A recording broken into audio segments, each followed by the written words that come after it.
Bonjour à tous, je m'appelle Albert. Nous allons maintenant parler de la boucle do while.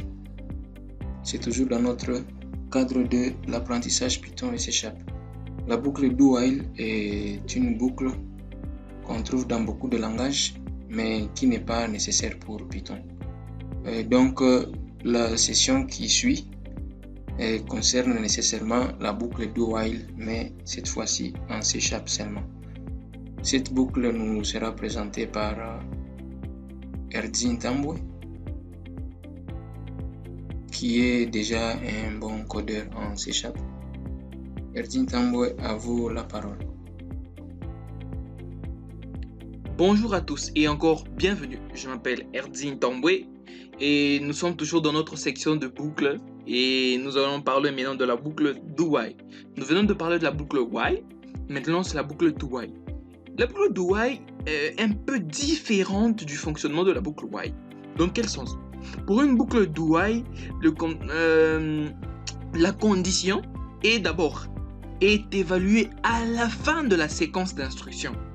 Donc, une boucle do s'exécutera donc toujours au moins une fois. Pour le reste de la boucle, elle fonctionne exactement comme la boucle while. Et donc, je donne la syntaxe de la boucle while, do while. Donc, vous n'avez qu'à écrire do et vous tabulez. Regardez. Do vient avant et while vient après. Et donc, true. Toujours le même fonctionnement.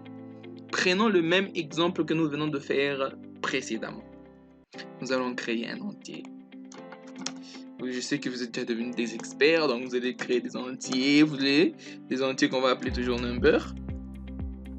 Et nous allons dire que number est égal à 0. Et je dis, vous voyez, j'ai fait ma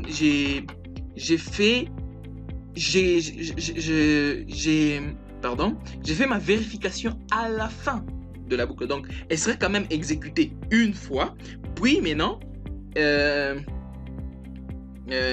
évaluer si elle est true ou toujours ou false. Voilà, on dit number inférieur à 5. Voilà.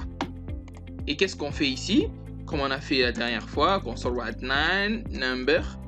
J'ai parlé de l'incrémentation avant. Maintenant, cette fois-ci, je vais faire l'incrémentation d'une autre façon. C'est toujours l'incrémentation. Je n'ai rien changé. Donc, cette instruction est valable à celui-ci.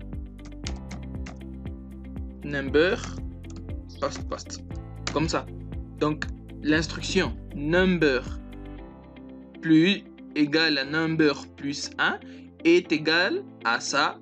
Et aussi égal à quoi? On peut dire aussi est aussi égal à quoi? À number plus égal, comme ça j'ai plus égal 1. Vous voyez? Donc, pas de différence. Tout ça s'appelle l'incrémentation. Si vous remarquez, il y a 2-3 points. Je veux regarder, il va me proposer use. Je peux l'utiliser. Voilà.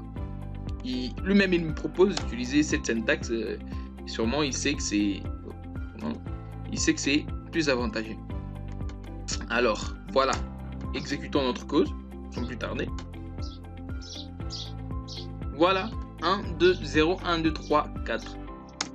Exactement. Donc, la boucle do while s'exécute au moins une fois. C'est ça l'avantage avec la boucle, c'est la différence qu'il y a entre la boucle while et la boucle do while. La boucle do while s'exécute au moins une fois. Même si l'instruction est fausse ou vraie, elle va s'exécuter au moins une fois. Et donc, je suis impatient que vous puissiez la manipuler comme vous voulez. Et je vous retrouve directement pour la boucle for dans la prochaine vidéo. Je suis impatient d'être avec vous dans la prochaine vidéo. Et donc, à la prochaine vidéo.